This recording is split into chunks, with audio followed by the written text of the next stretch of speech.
Hey, welcome back to the channel, y'all. Welcome back, people. It's your boy Moose. Y'all already know what we do here. We covering the truth with no biases, unfiltered, unmitigated. All right. So you guys already know what to do. Drop a like, hit a subscribe on the channel, and let's get into it. All right. So there's been a lot of news coming out lately.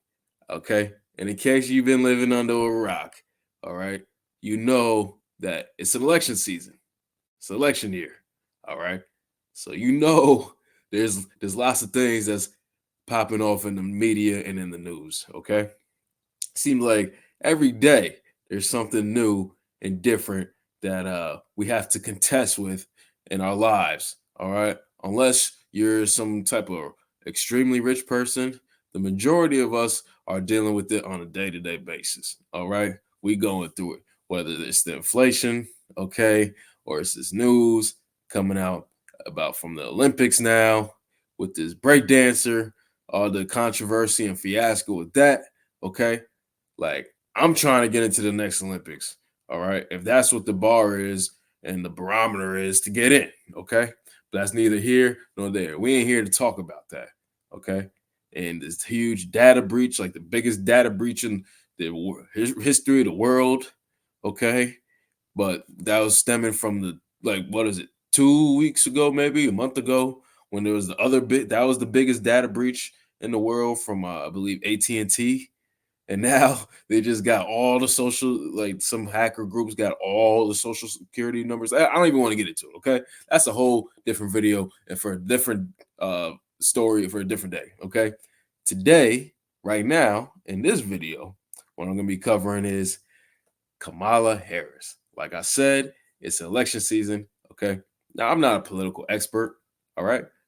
I know some things, but I don't know I don't know my legislations and all my policies and whatnot. Okay, all right. I know what certain candidates are running on, and I know what other candidates are running on. Okay, and I try to get an idea of who the candidates are. All right, to make an informed decision, as anybody should, and do their own research, as anybody should. Okay, but Kamala Harris. All right, like I said, in case you've been living under a rock or you're just brand new, okay, and you just some kind of person from another country, you just don't follow American politics. Kamala Harris was in a position to be trying to run for president back 4 years ago in 2020, okay, and she was not doing well. She was not polling well in the campaign. Okay, she had to join forces with Joe Biden because her campaign polling numbers were so bad.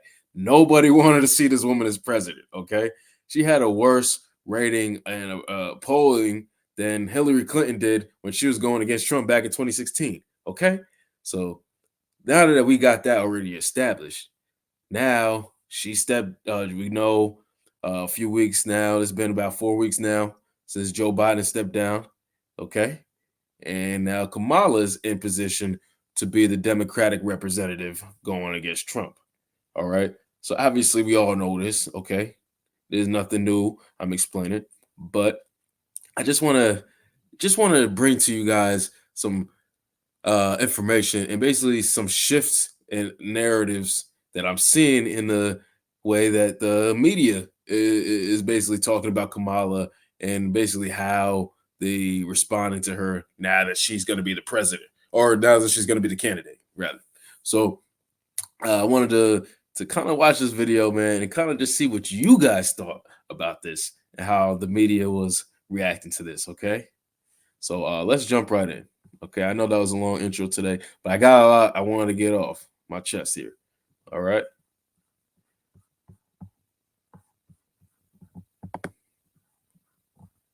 Let me do this, do that, hop right into that.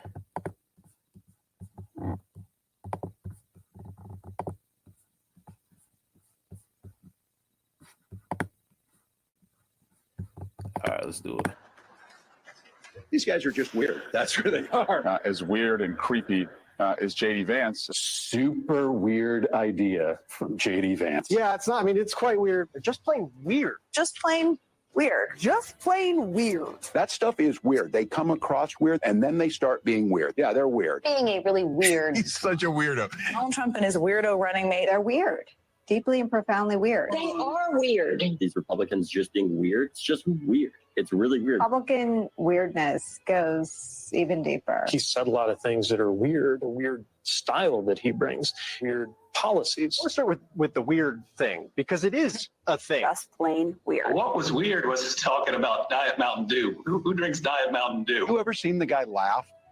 That seems very weird to me, that that an adult can go through 6.5 years of being in the public eye. If he has laughed, it's at someone, not with someone. That is weird behavior. Weird and cultish. These are weird people on the other side. He kind of doubled down on his weird ideas. I think weird is probably generous. Simply weird. These guys are just plain weird. Vance as weird. You know, as the campaign said, weird. It really is just plain weird. JD Vance, plain weird. I mean, I don't know how else you could read it. Weird. It is kind of weird. We're not afraid of weird people. The other side, they're just weird. Why are you being so weird? Vance has done something more extreme, more weird. No matter what kind of weird stuff they keep saying. Trump and Vance are just weird, in addition to being dangerous to democracy. That's the weird part that's the most engaging. Whom he addressed as my beautiful Christians, which was super weird. Weird tech bro, JD Vance. He's a weird guy. JD Vance, uneasy and sort of weird. Frankly, for lack of a better word, that he's weird. Sarcastic remarks that aren't even funny, and he kind of shows that he can't really deliver one line. All a fugazi. You know what a fugazi is? Well, fugazi. It's a fake. Yeah, fugazi. It's a wazi. It's a woozy. It's a fairy dust. It doesn't exist. It's never landed. It is no matter. It's not on the elemental chart. It's not fucking real. Right? All right.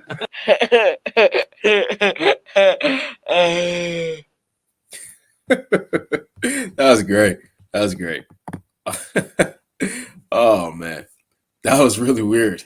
That was weird. That was a weird video. If I had to say so, if I had to use one operative word, weird, just plain weird. All right.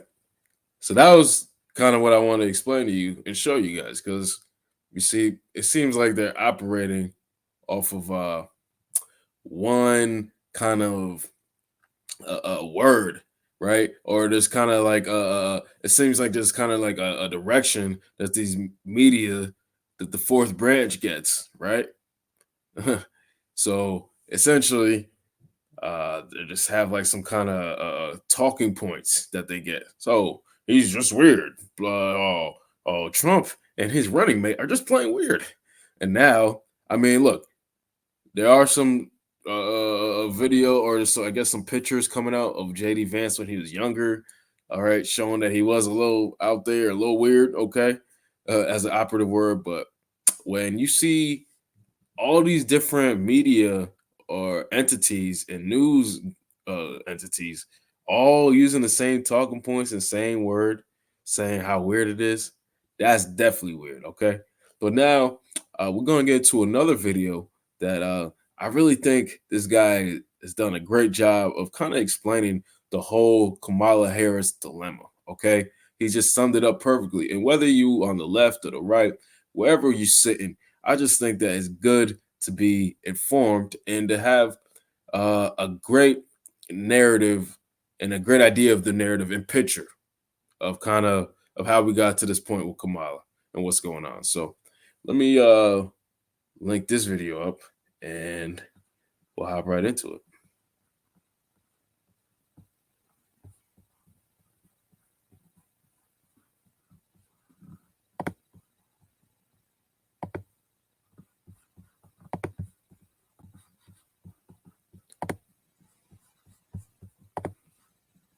And I think we deserve to have those actual policy debates rather than what the race otherwise devolves into, is these personal attacks.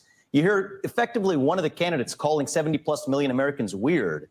You want to know what I think is weird? I think abolishing air travel is weird. I think abolishing the coal industry is weird. I think abolishing private health insurance is weird, not as a personal attack, but because they adversely impact the economic interests of Americans. That's what we should be talking about. Yeah, that's actually a great point.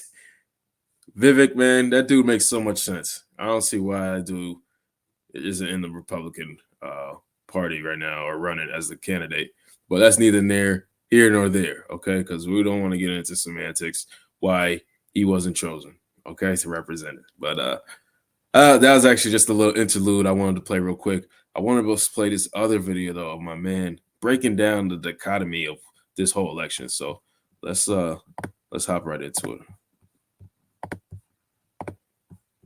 All right, everyone. Link in the description, archived, of course, to a Federalist article. Now, the Federalist is not legacy media. I don't mean to put shade on them because they generally do a good job. They're more missing link media, which is like, you know, media but it's just cyber only, sort of like online media. And that's not a pejorative, by the way. There are missing link media outlets like the Federalist that do a good job. But for every Federalist, there's also a Salon. So I use that term in non-pejorative sense. It just has to do with the style of the media. Legacy media is beginning to notice, and again, this is not legacy media, but it's just an exemplar of the basic topic, is beginning to notice that Kamala Harris is effectively hiding. Took them a few weeks. I was saying it right off the bat. It was predictable what they were going to do. They did this strategy with Biden in 2020. Try to keep him out of the spotlight as much as possible. Now, back then, they had plausible deniability. They could say, well, the president doesn't want anyone to get sick. So he does fewer public appearances. They're more low-key. There's not a lot of press around. I mean, when you can only attract 20 or 30 people to your audience, sort of like Chelsea Clinton in the broom closet mode. But Harris doesn't have that plausible deniability. They're trying to astroturf, I think, a monkeypox outbreak right now in order to justify it. Maybe they'll spring on that and say, well, the vice president doesn't want to go out in public because, you know, she goes to a lot of orgies, which she probably does, and she doesn't want to fuck an audience member and give them monkeypox or something like that. And they're beginning to notice. Even like CNN and MSNBC and the others, they're becoming wary because it's like, okay, it's been, you know, more than 3 weeks now. You've not held a presser. You're a presidential candidate. You've held a few rallies, and you did get, you know, bigger crowds than Biden got. But, you know, we want to talk to you. We're literally circling wagons for you on a 24-hour basis to try to defend your campaign against evil orange man, against Drumpf. But you're not even willing to give us an interview. You're not willing to talk to us. And there are several reasons for this. The first reason that Kamala Harris doesn't want to go out in public, and I'm sure she's been strenuously advised by those around her that this is the operative strategy. I don't think that she herself necessarily concocted it on her own. She's brain dead. She's a psychopath. She probably wants to go before large crowds of people so that she can sloganeer to them and feel special and important. Whoever's calling the shots with regards to the actual campaign, notice several things. Number one, Kamala Harris has a tendency to Now, I think he's making great points that we have to realize too. You know, she doesn't want to go in front of the press and do an interview, do a sit down like 60 Minutes or ABC, do an exclusive one-on-one talking about what policies she's going to enact, what she's standing on, what she's trying to implement. Okay. We've heard maybe two of the policies, very weak policies. I mean, if you ask me, but you know, they don't want to talk about anything with the border or anything with immigration. They don't want to talk about that. Okay. They just want to talk about these cookie cutter soft policies, but that's neither here nor there. Let's continue. Burst out in awkward laughter at exactly the wrong moments.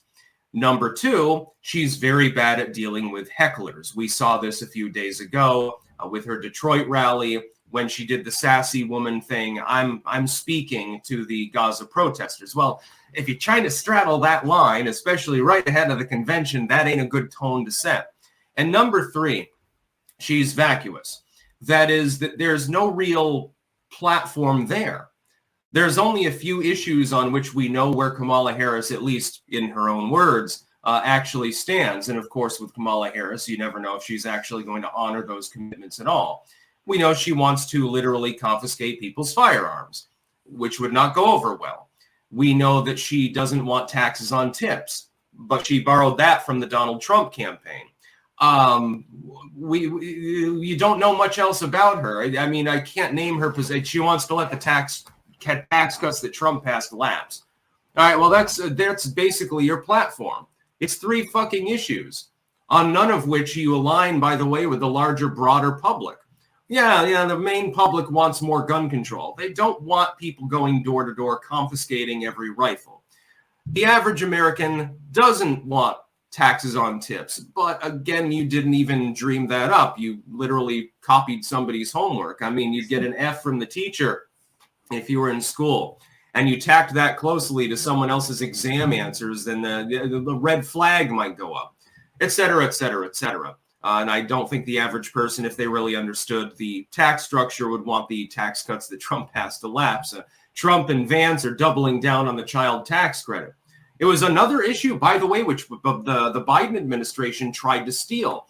They made a big stink several years ago about how they were, improving the tax credit. All they did is, instead of making it a write-off as Trump had done, they took the same amount and they made it a front-end disbursement, which I believe is also taxable income, if I remember correctly. So they actually screwed it up, but they were still trying to claim credit for it. Legacy media is beginning to notice that Kamala Harris is literally in hiding. She'll go to a few rallies and she'll hold a few events, but she doesn't want to do a presser. She doesn't want to sit down for an interview. She doesn't want to do anything to keep her out of the public spotlight. Is basically the operative strategy, because she's so uniquely unlikable. People don't like her. The more they're exposed to her, the more the Kasich effect wears off, and the more people get turned off to her campaign.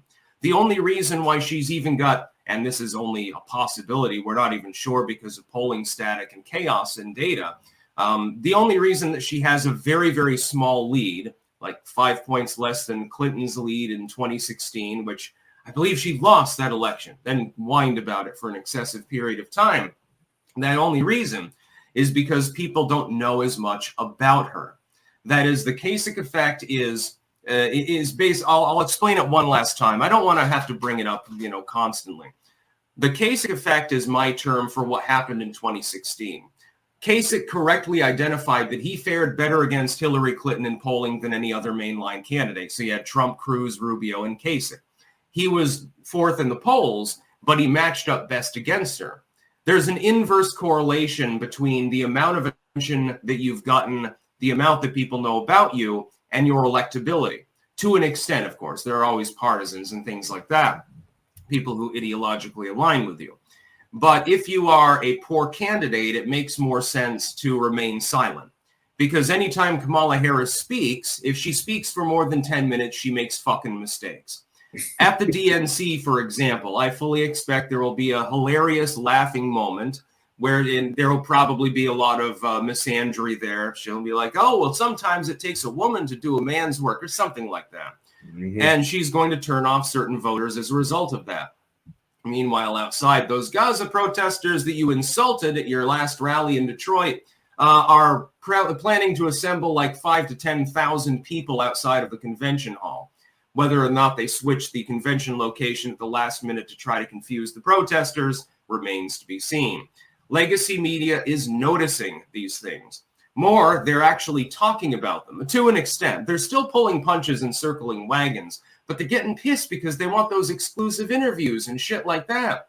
They want to get you on the record to actually talk about the thing. They like you. They want you to explain all of the wonderful policies you're going to pursue. Unfortunately, we've only got 3 or 4 of them, and several of them suck dick, and the other one was stolen from your opponent's campaign. I think there's a reason why they're trying to hide in Harris. That's about all. Peace out. Yeah. So, yeah. You saw that. And, yeah, like I said, he summed it up perfectly. Honestly, don't think there's really much else I need to say. I've said a lot already in this video. So, yeah, do your own research and basically don't vote for Harris unless, you want basically, bad tax cuts and you want them to come for your firearms and more of your freedoms. And, yeah, And she threw a lot of black people in jail for very petty marijuana crimes back in the day. So we'll never forget that, Kamala. All right. And you ain't black. All right. Peace. I'll see you guys in the next video. Y'all guys already know what to do. Deuces.